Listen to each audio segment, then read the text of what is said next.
부흥에서 문재인 정부가 똑바로 처신해 줄 것을 요청하는 약속을 좀 지키라고 하는 겁니다. 4.27 판문점 선언과 그리고 9월 평양 정상선언의 하나하나 상기할 필요도 없이 그 모든 내용들을 그 약속을 지키기만 한다고 한다면은 지금과 같은 남북 관계 개선이 교착 국면에 빠지는 그런 일은 없었을 것입니다. 한미 워킹 그룹을 깨는 것, 그걸 통해서 남북 관계 개선을 하는 길이 열리게 될 것입니다. 문재인 정부에게 요구합니다. 미국의 가람 밑에서 기어나와서 제대로 민족 자주와 민족 자결의 원칙을 제대로 집어지고 풀어지고 앞으로 나아가자.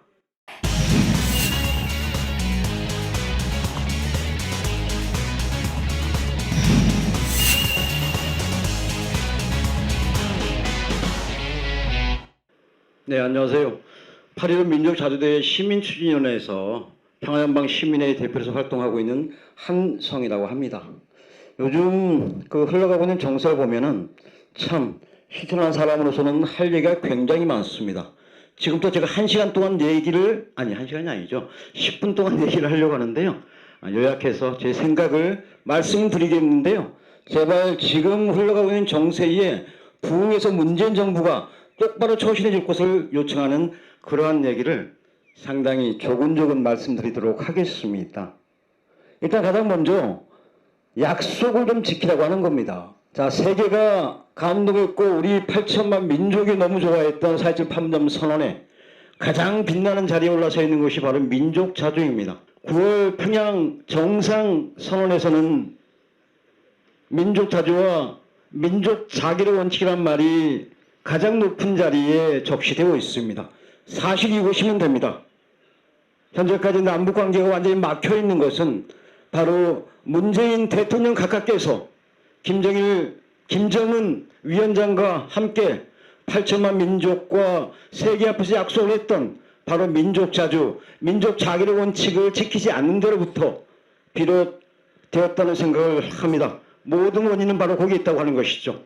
4.27 판문점 선언과 그리고 9월 평양 정상선언의 하나하나 상기할 필요도 없이 그 모든 내용들을 그 약속을 지키기만 한다고 한다면은 지금과 같은 남북 관계 개선이 교착 국면에 빠지는 그런 일은 없었을 것입니다.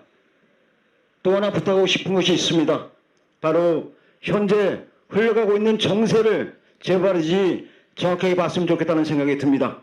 지난 6월 북에서는 김여정 노동당 제1, 2부 주장을 통해서 남북관계 파탄을 예고하는 대남 정치 공세를 폈습니다. 이어서 바로 남쪽을 향해서 대남 군사행동을 하겠다라고 하는 대남 군사공세까지 예고를 했습니다.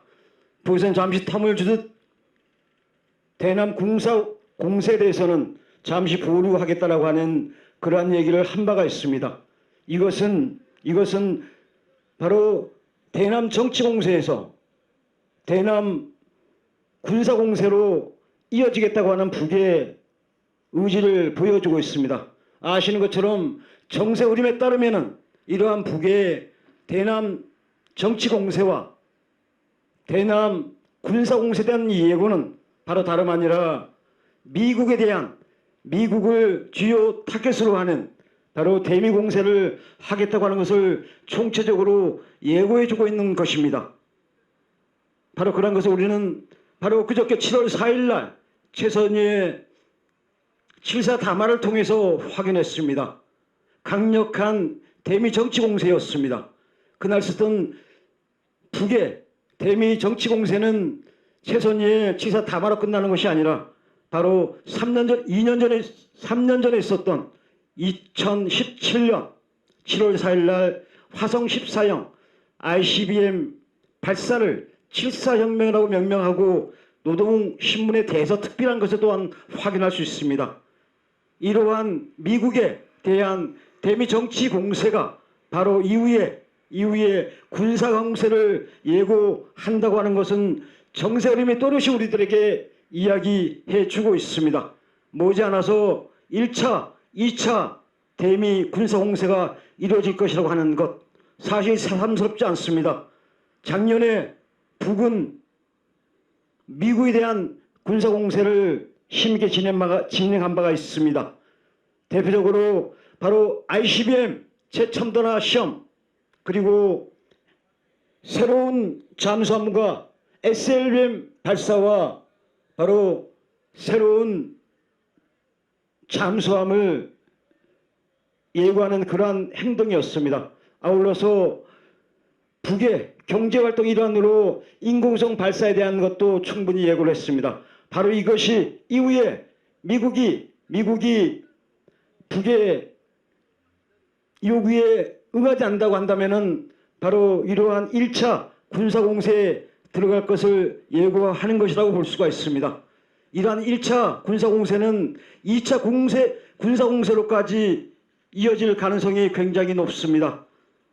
이전에 북이 얘기했던 괌 타격 사격 훈련, 태평양상에서의 소탄 시험, 그리고 이종석 전 통일부 장관이 언급했듯 핵이전까지도 포함되어 있습니다. 이 모든 것은 이후에 강력한 대미 공세를 통해서 남북 관계 개선은 물론 북미 관계 개선을 해 나가려고 하는 북의 의도를 읽게 합니다. 이렇듯 정세는 북에서 말하는 이른바 전략적 계산표에 따라서 남북 관계 개선과 북미 관계 개선으로 비록 곡절을 거치면서도 갈 것은 바로 필연이라는 생각이 듭니다.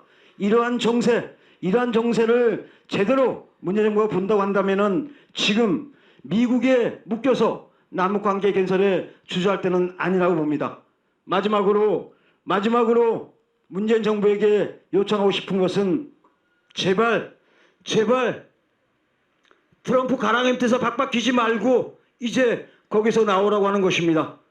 트럼프 미국 가랑이 밑에 박박 낀다고 하는 것은 친문호 대표되는 시사인의 남문희 기자가 2년 전에 얘기해서 유명해진 말입니다. 지금의 현실을 그것만큼이나 정확하게 얘기하고 있는 언수는 없습니다. 그렇습니다. 한미 워킹그룹 족쇄 빨리 벗어나야만 합니다. 수많은 사람들이 이야기하고 있습니다. 전 통일부 장관, 정세현 전 장관 이야기하고 있고, 문정인 전 외교안보 특보가 얘기하고 있고, 시민평화통일진영에서 이야기하고 있습니다. 한미 워킹그룹을 깨는 것, 그걸 통해서 남북관계 개선을 하는 길이 열리게 될 것입니다. 최종적으로 문재인 정부에게 요구합니다. 제발 약속을 지키라. 제발 정세를 똑바로 봐라. 제발 촛불 국민들이 요구하고 8천만 결의가 요구하건대 미국의 가람 밑에서 기어나와서 제대로 민족 자주와 민족 자결의 원칙을 제대로 집어지고 틀어지고 앞으로 나아가자. 이상입니다.